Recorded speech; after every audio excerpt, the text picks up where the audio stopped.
Good morning Hi. and welcome to this week's BLAB for Living in Multipotentiality. My name is Marianne Hutchings and I can be found on Twitter at Luscious Tech. And this is my illustrious co-host Onkarjot Singh, who can be found on Twitter at Global Multipods. And today is Hat Day. We'll tell you a little bit more about that. But first, OJ wants to talk to us a little bit about where the fabulous glasses. Oh, and show the balloons. I need to see where are the balloons. Yeah, there we go. So, because first thing I asked is, is it someone's birthday? So tell us a little bit about what the celebration is that's coming up for you on the 15th. Yes, it's definitely not birthday balloons, as you can see. So this is the three-color balloon that is there in India flag. In 15th August will be next week, and we have India's Independence Day, where we all celebrate India's independence, and it's now more than 60 years. And it's a holiday in India, so celebration time has already begun. We have celebrations in the office, we have celebrations in the houses. Some people are preparing to flag doing the flag hostings of the house in offices, so they are setting it up. And this is a very good, very entertaining week for everyone in India who's based out of India and even people who stay abroad. So Indian independence is all about living every moment of it. Even there's no stress of work, so people don't like pushing their employees in this particular week. Just like it happens in Christmas in west of the world, so it happens in India. This is the week when we all enjoy. Some people have their own ways of celebration. They firecrackers. Some people just flag their kites, or some people just listen to the patriotic movies that we have seen while we were growing, and they just go back to it. And some people do sing a lot of patriotic songs, and you can see it everywhere. Even if it's urban city or a rural city in India, the celebration is everywhere. So you can see them that on the roads, on the TV, on radio shows, and it's all about India at that moment of time. You feel so proud of living in this country. I cannot express that in the words. Oh, that's wonderful. Yay. Well, we just had Canada Day not too long ago. That was at the beginning of July, and I know that the US celebrates their Independence Day on July 4th. And so it sounds like there are all kinds of celebrations afoot. People, and you know what, summertime's a really good time to do that, because it's a little difficult when, Australia, obviously, they've got their Aussie celebration. For the Northern Hemisphere, it's in the middle of winter, and for them, it's in beautiful summer. So it just makes sense. Right, correct. Yeah. So just for people who don't know, India was ruled by Great Britain, and I expect, was it the same case for Canada or no? Canada was a colony of Great Britain for several years. Yeah, we were colonized by of course it was England and France that were fighting over the various parts of Canada, and Canada used to be divided into much different segments. It wasn't in provinces, and there used to be Upper and Lower Canada and all of that kind of stuff. So, but that's also what's helped to bring this country its great cultural heritage. I mean, and that now in our day, there's a lot more emphasis and on people embracing the native culture that's here in Canada as well. So, because I know that's something that for a long time was repressed. It wasn't celebrated, and that we do have a First Nations people, and it's I think that's another aspect of our culture that it's like if you're being occupied or anything else, that I'm sure when the settlers first came to Canada, I'm certain that it was a challenge for First Nations to watch a lot of their land wiped out. So. By the way, I stayed in Canada for a few months, and I think I stayed with some very traditional people there. I never expected it. I stayed in one of the cities in Saskatchewan. I don't remember the exact city. So it's a very traditional kind of city. Unlike Toronto and Vancouver, which I later visited, there was a lot of difference between the cultures of Saskatchewan and Toronto and Yukon people. There's some people who were connected to me they were staying in Northwest, I can Yukon or Northwest territories that they call, and those people were very different. They didn't like Toronto or the places like British Columbia. So they said that we are very happy when we see open places, agricultural fields, and when they go to the fields and work together. So the culture is entirely different, and I know. Well, and it's interesting. I had some friends that I worked with when I was living in British Columbia. They were from Saskatchewan originally. And one year I went out to join them. I went out to just for a visit, really, during harvest. And, they talked about what the days are like, and I got to go in a combine. And while one of my friends was driving it, and, and it made for something that was very different than growing up in Edmonton, in a city, not really being a part of that culture, and just really seeing how, they work incredibly hard, but they pull together as a community, especially if there's any challenges going on for any of the farmers, that if they're having problems with equipment, or, if everyone's really busy, or if there's someone in the family who's ill, they take care of each other. So that's a really lovely thing. So yeah. Yeah, that's nice. Okay. So what today's session is all about? So have you an idea? So I was thinking we will talk about different hats. So just like you have wearing the hat, and I couldn't wear this hat because of my turban. I'm so sorry. So I just chose to wear this goggles. Oh, I love the glasses because it makes your turban look very cosmic. Oh yes, those are amazing. Like 4 glasses, so 2 of 2 plus 2. Yeah. Well, and I think that's a really good subject. For multi-potentialites and for people all around. I know there's challenges, and they present themselves in different ways, but I find that ourselves having interests in many different things, being involved in a few different initiatives, that sometimes the number of hats you have to wear in a day, it's interesting.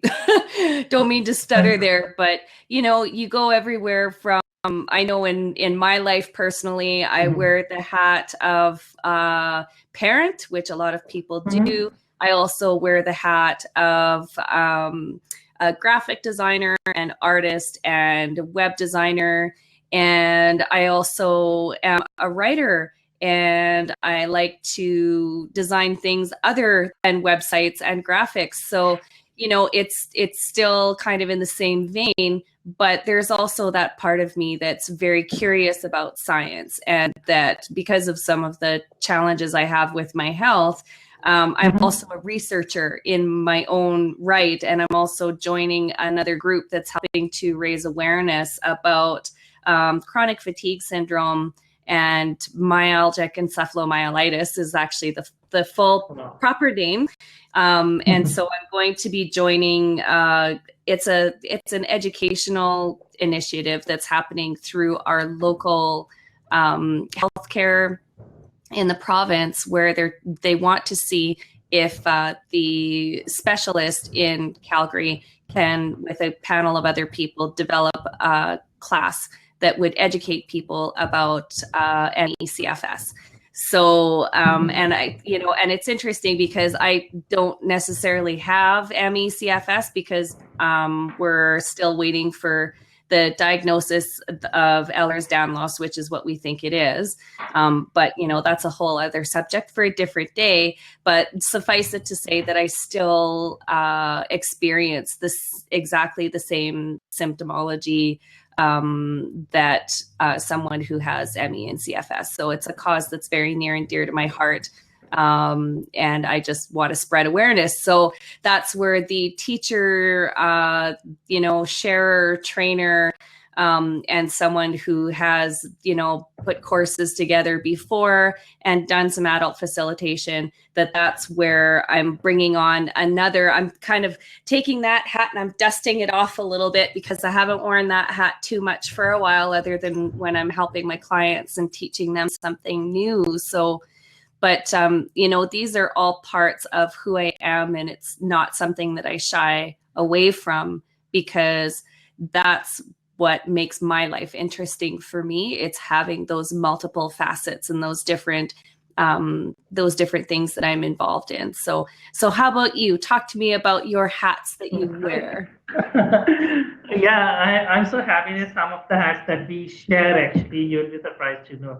So I'll start with I'm a more of a collaborator, person who collaborates everyone, get things done without actually directly or rudely directing them, just going along with them, just helping them along the way. So this is one hat which I usually wear when I'm in the office. So when I'm home, it's a different story. So don't ask for that because my wife is there. So, so then I also wear the hat of a spiritual consultant. So whenever someone has any problem, an old friend from Canada or Australia or a school friend, if they face any challenges, I don't know why, what tells them there's a person called Onkar whom you have met so many years before. Now is the time to call that person. So they'll call me, oh yeah, how are you? Yeah, I'm good. Yeah, yeah. Actually, sorry, I haven't got touch with you. I have a problem with this which I'm going through. Can you help? How come you just called me at the moment when you have problems and you didn't even just remember me from so many years? So I just take their whatever the problems they have, I just understand it and then give them a mature suggestion or my from my experience. And sometimes what happens is the discussion goes towards spiritual because everything involves humans and humans come from have different ideas, so their thinking is different. So sometimes I have to just make them calm through giving spiritual consulting, and sometimes I have to be their teacher and mentor. uh, some people, yes, who are interested in astrology, so I become an astrological consultant for them, and that is free of charge. So these are the few hats. Apart from this, which I can think of is project manager, which I'm very much interested in because it doesn't actually ask you to get into the technical side of the thing, but to connect the dots. So and I love doing that. So whenever I'm given or I've taken the role of a project manager, it comes easy to me. I don't feel like I'm burdened with anything. It's so easy to manage different people and bring different pieces together. And it just, I sometimes feel there was a huge project when it came, the people think that it's a huge project when it came to us. And it happened so smoothly that no one even actually got burdened themselves and it just completed automatically. So this is one role which I think I can do naturally, comes naturally to me. So apart from this, I'm a trainer, yes, writer because I write for my website and I used to write for some spiritual websites also. Even like, I presume people like my writing and also you also like. And then a visualizer sometimes because working in a company where the designing is involved. So people, whenever they ask me, oh, my creative director is not here, can you help me? Which style should I follow? So I become a kind of creative art director kind of role. And I started doing that recently. Why? Because I'm little creative. I knew it personally, but I never wrote in my resume or never sold that skill to anyone. But it has come to me over the period of time. I'm successful in giving directions in the creative field also, and it works. And people like this idea came from, it came from OJ. So I like that project visualizer approach as well. So these are the different hats. I think I covered it everything apart from, yeah, mentoring someone in day-to-day life and community work because I've joined NGO where without anything, without any consideration, I just go help people as a part of my club, which is called Rotary Club at my hometown. So which I do on Saturday, Sunday. If there's medical camp or if there is a gardening camp, so I usually take part in those kinds of initiatives as well. So these are the few hats which I can remember right now. Yeah, well, it's very funny because just as you were talking, I was like, okay, well, I forgot some of the other hats like volunteer and organizer and and social media person and all kinds of different things. I mean, because for a while I was actually a member of the Rotary Club of Calgary here, which is the oldest club in Calgary, and I've been on extended hiatus from my club, but I've been volunteering with them still every summer for about 10 years. I think I missed 1 year. That was the year my daughter was born. But I'm also a Progressian. So there's the Canadian Progress Club is another they're another service club. It's a volunteer organization where we help raise money, and the whole goal is to help create a better Canada for all Canadians. And so it's something that has less of an international focus than some of the things I've been involved in before. However, the group of people that are involved, they're a really great bunch. I had the privilege of going to a regional convention where I was inducted into my club here, and it was really wonderful because you had every single person that was in the room coming up to you and welcoming you. And after they'd heard your stories, and a girlfriend of mine who helped bring me into Progress, she was the one who did a stellar introduction, almost made me cry. And, and because really, I think that's something that I know as Canadians and as women, a lot of people have a really hard time embracing praise and the things that they're good at, although it's really lovely to hear. And you really have to kind of stand and be present in that moment and accept it, and just be grateful that you have someone who sees something remarkable in you, as I see remarkable things in many of my closest people in my life. And, whatever it is that they're doing, they're also wearing their own set of hats. Some we share, some we don't. And, but that's something where I think when volunteerism enters, I know I'm really passionate about the volunteering that I do.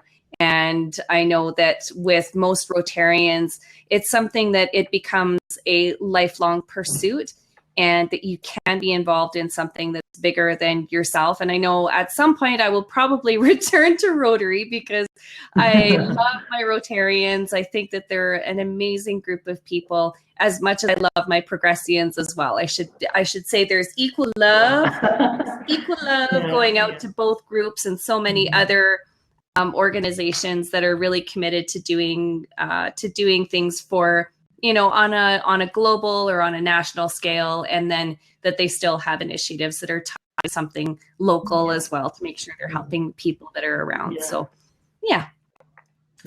Right. You rightly mentioned that all of us wear multiple hats, and some of the hats we share with others, and some of the hats we don't. But I think the basic thing about wearing this hat is when you're able to connect with someone, because in each of the roles that we do, we have humans involved. Even if you're a consultant, if you're a mentor, if you're a teacher, if you are able to connect with someone on a soul-to-soul level, whether it is a friend, your wife, your children, and the magic works like this. Because other people, unless until he or she doesn't trust you, he won't do the way what you tell. So what happens is, when I just experienced in last few years, is when I show them, I tell them, I just work in a way that other feels that I'm a very down-to-earth person, and I don't have egos which will come. And I feel like people coming to me. I feel I'm approachable to them. So this is where they are able to connect with me, and things automatically, what I want, what I think, even this person should do like this, and they do automatically. It's just because they trust, and at some level they're able to connect with my soul. This is the crux of wearing different hats. And I've seen people who are highly talented wear many hats, yet if they are not able to connect with anyone, they hardly get any respect in the society. And it's true in the professional world. It's true in the personal. I'm assuming it would be true at the personal level as well. So this is what I think is very, very important, the foundation of wearing all the hats. Well, I really agree with you. I mean, I've had the opportunity over the last 10 years or so to go through a number of leadership trainings from, different organizations and by different people. And it's something that I always seek out, because I really, I enjoy the wisdom that's imparted. I enjoy the different perspective that's shared by people who have, dedicated their lives to helping people becoming better leaders. And one of the things I learned, and it's very simple, is that people follow people. And, you know, I mean, we could get into the theory of law of attraction and all of that, but it's very simple. It's down to the human factor of people will follow people, whether it's in business, whether it's in religion, social movements, volunteerism, any kind of organization. You know, it has to do, and it's not in the sense of just being a follower and following blindly. It's that you will gravitate to the people that speak to some element of your being, whether it's your heart, your head, a deep soul connection. You know, that's what's going to carry you forward and make you take that next step to be with that group or initiative. And, you know, that's something that you see people that are very committed leaders in their lives and committed leaders in organizations as well, that they want to share their passion with people that are in their lives, but they also have the wisdom to understand that it's not going to be for every single person that they meet. Not every person will become a Rotarian. In fact, there are many people who can't be Rotarians for whatever reasons. And I fall into that category, or I have fallen into that category for the last few years, because for me, I find that the time commitment is something that it's either I want to do it 100% or I don't want to do it at all. And I would rather find something that fits a little bit better into my life as a single mom who's sharing parenting duties with my daughter's dad. And so, you know, and that's where another opportunity arose. I was ready to welcome another group of people into my life. And that's when the Progressians came. You know, there's also parent groups and all kinds of different things. You hear about them every day, people doing something new and something special, and they start to gain momentum because they're attracting the right people, you know, and it is really down to humans. It's down to, is this someone that I trust? Do I believe what they say to me? And I think it's true, and it's something that appeals to me. You know, for me in particular, I'm very partial to women and children's causes. I also am very interested in water and sanitation technology for third world countries. That, of course, comes from my love of Rotary, because locally that's what they're committed to. But also things like, you know, eradicating polio is still on my radar, and, you know, looking at other maladies and serious diseases that have been eradicated over time through the small steps of very committed people. You know, so I mean, I think, you know, you really just said it best. It's all about the people, isn't it? It's about the humans. People, right? Exactly. And I also feel if some people even don't know that they wear multiple hats, even though they stay in their own world. And then, for example, if you open any LinkedIn profile, you will see only one designation on the top, and you feel like, okay, this person only is a coder and he will the coder role. But if you scroll through the profile of that person, there will be recommendations for the people. The other people feel that this person has leadership, this person is a community worker, this person has a designing skill, this person is an excellent programming skills, and there are a lot of list goes on. Customer service skills, for example. There are a lot of other hats also the person would not, but others will understand it better, because it's just like someone gave me an example. When you're dancing on the stage, what happens is you cannot see your own dance, but others can. It's just like this. The stage is where we are dance every day, and others see your dance, and others can actually judge earlier than you. Oh, I love that.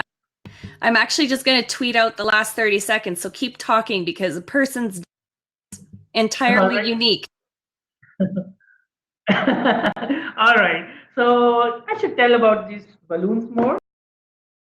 So do you know what each color, the green, the white, and the saffron? So they are same logic behind it, and it's all three colors are coming from the Indian flag. White is for peace. The saffron is for I just come here later. Let's talk about green first. Green is the agriculture.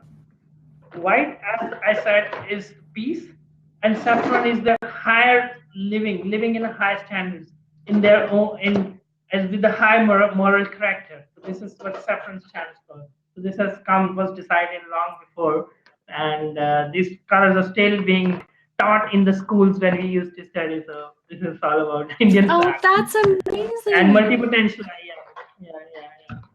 Yeah.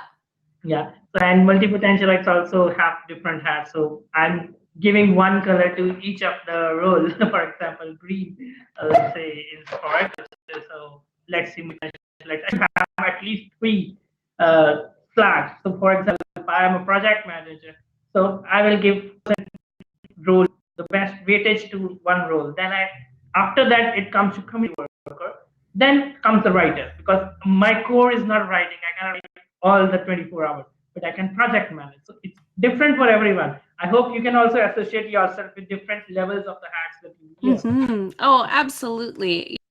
And I think I had no idea that the colors in your flag signified, and I think that's really remarkable. It's beautiful, and like having peace as part of the colors. I mean, in Canada, we're red and white. It's pretty simple. We have a big, beautiful maple leaf. We are incredibly proud of everything that the maple leaf stands for. And I mean, seriously, there's people like, for example, there's a gal I know. She's from the Philippines originally. She's worked as a nanny all over the place. And currently she works with my sister's family, and she had come from Hong Kong. She lives in Calgary now and helps my sister and her family take care of the 4 kids that they have. And for Canada Day, she wore a t-shirt that said, "I bleed red and white." And I thought, oh my goodness, isn't that so cute? She's been in Canada for about a year now, and that she seems very at home. Her best friend is one of the people who helped to bring her here. And that's also someone who's very near and dear to our family. But, and we've embraced her, well, actually both of them, as part of the family. They, because they're always around my sister's kids, and sometimes my daughter is over there as well. And they have become part of the family. We have welcomed them. And that's something I think that is part of the welcoming spirit of Canada. And of course, not all Canadians are going to be all, like peace loving and happy, welcome, like come into my house. But I find that the general consensus, of course, is that we are a nation that really wants to help people that are coming here. They're going to work hard and so that they can have an opportunity. And we do have a great infrastructure. It can, it has its bureaucracy, just like any other country would probably have the steps that you have to, jump through just so that you can stay. But another thing, earlier when we were talking about the colonies, we're still, Canada is a Commonwealth country. And that's something that helped me when I was younger, when I was flexing my multipotentialite wings while I was traveling in Australia, because we have, an agreement with other Commonwealth countries where you can, as a young person, go for a working holiday, they call it. And that was my whole purpose for going to Australia for a year. And when I was there, I mean, those were very, very different hats than what I'm wearing today, because I was a student. I was studying very hard to do my dive master, so not in university, but I was, attending the University of Life in the ocean. And I was also working as a hostess on live aboard dive boats, which means you are chief cook and bottle washer. You have to take care of people as they, sustain minor injuries and, nausea and motion sickness. And, but at the same time, I was also, I had worked in hospitality again. I managed a restaurant. I waitressed. I did whatever I needed to do so that I could continue living there, I guess you could say. You know, and it was that not being stuck on one particular thing, I think, that helped me the most. And I met people that were traveling that were only there for, you know, a week or 2 weeks, and that they were on a tour, and that's all they saw of Australia was that tour. But for me, the best part, whether I was having a challenge or whether it was a really smooth sailing part of my life, it was all about meeting the people, and not just the tourists, but it was about being a part of the local community and getting to know people that were living in the areas where I had decided to stop and stay for a while. So, and I met all kinds of people. You know, I met some people. Go ahead. Go ahead.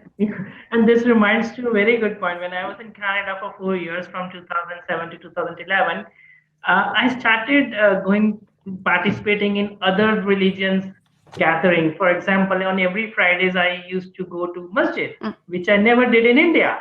And every celebration, say Hindu celebration, I would be going to temple, and I would look for new communities so that I can actually connect to someone, so others can understand me and I can understand them better. And it obviously increases my knowledge. And this is what is helping me now. When I see people across, so I can actually judge where they're coming from, why they talk like this. So it helped me broaden my overall view. And it just happened because I was in a different country and I was alone. So I had choice to do whatever I want to do. So I did this. It reminded me of a beautiful point. And I think everyone should do this. Everyone should participate in other communities so that they know them better, and then they come at a common ground and, oh, okay, this is why the other person has reacted or speak this way. So there's nothing wrong about it. The culture is excellent. If you go to Africa, you will obviously find a very different culture than yours, but it's nothing wrong there. Well, you know, that's something that I've experienced, you know, in my own community, as well as when I was traveling, that you know, I'm fascinated by so many things in life. Who has all the time? Well, apparently I'm making the time for it, because that's part of my life. And I just realized my screen is showing a lot more of my ceiling. Sorry. But, you know, one of the things that I look forward to and that I relish every year is Chinese New Year. Wow. You know, same. So go ahead. Last week I was reading about Chinese New Year and the red color. What is the importance of the red colors? Why it is considered, given so much importance? Why there's a whole kind of history behind it. And I was so fascinated by this religion. If I had visa and some extra money to go to China, I would definitely, just nearby, 3 hours, 4 hours flight. And it's amazing. You know, it's amazing to find out Chinese culture. They are close knit. When you land there, you don't have Google or Facebook, but they are so conservative, and their culture itself is so good. I cannot tell you. Yeah.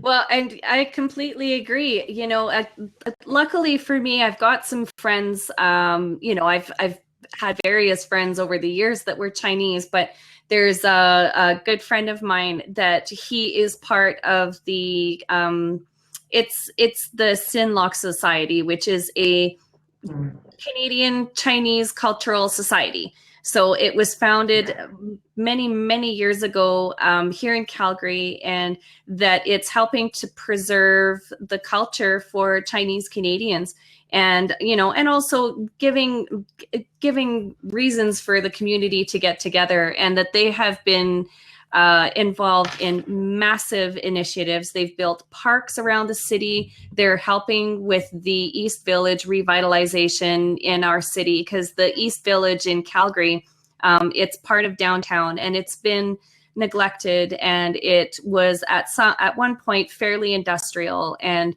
that there was nothing there. It was a place where a lot of homeless people would go. Sometimes it was a troubled neighborhood. But they're really working, you know, and it's Calgary as a whole, I think, that's coming together around this initiative. But the Sinlock Society has been tremendously motivated to help get this this part of the city livened up again, because our Chinatown, of course, is downtown as well, and that they're not that far from each other. So, you know, like, let's expand where, you know, there's where you can learn about your city and learn about the cultures that have been here since the city was founded. And I find it fascinating. And then with Chinese New Year, they celebrate the Lunar New Year, of course. And, you know, and with red being in abundance, and the little red envelopes that I know I've even got like packages of them lying around my house for gifting, but that it's very lucky. And I remember my daughter, she received an envelope that had $20 in it. And we're like, that's lucky money. That's lucky money. That's meant to be, you know, good fortune and wealth in the upcoming year. And she thought that was amazing. So I took her to Chinese New Year with me this year, you know, but the significance of red, that it is lucky and good fortune. However, having worked in high-end retail as well with a good, amazing person, her name is Mary Jo. And Mary talks about, you know, especially when Chinese New Year was coming up, when we were working together, she said, you know, red, it's a very good color, but there's certain things that it's not lucky to have in red. So it's not lucky to have a red wallet. You can have a red handbag, but having a red wallet, apparently there's like this whole significance around it, as is with the number 4, because the number 4, the character, apparently resembles the same character, the written character for death. So people avoid the number 4. Like, it's really, really unlucky. So you start learning all of these things where, you know, it's like, okay, well, you know, if you're in real estate, don't show you know, a Chinese couple a house with 444 4th Street as the address. Just like with some North Americans, the superstition still runs about, you know, the triskaidekaphobia, the fear of 13. So, you know, but it's, I know that it gives me something new to think about and a new perspective of, well, that's something that is ingrained in their culture and it's passed down from generation to generation. And, you know, there's certain things that I'm trying to pass along to my daughter as well, being a French Canadian. And that there are things that, I mean, were part of my childhood growing up, and that I'm trying to incorporate those into my daughter's childhood, and that it's a part of our rich family culture. So anyway. Lot to talk about. There's a lot can be thought about. I'm sure. All right, so with this, should we go ahead and just end up the session, or anything today? You know what? I think we've had a really good chat about our different hats. We'll be sure to do Hat Day again, because I found I can't wait to come see what you come up with next. I absolutely love those glasses. They're amazing. Oh, those are awesome. I love it. All right, so we will sign off here. And again, this is my wonderful co-host, Onkarjot Singh. You can find him on the Multipotentialites website, multipotentialites.com. He is also on Twitter at Global Multipods, and I'm Marianne Hutchings. And you can find me on Twitter at Luscious Tech. Join us again next week at the same time. So that is 10 a.m. Mountain Time or 9:30 p.m. IST. I got it! Yay! And I assure you all guys, next week will be a special one because it's India Independence. Don't forget, Happy Independence Day if you're in India. Yes. So be sure you join us at the same time, and there's whole different experience when you join live than you're watching after this session. Sorry. That was all right. Awesome. Okay, great. All right.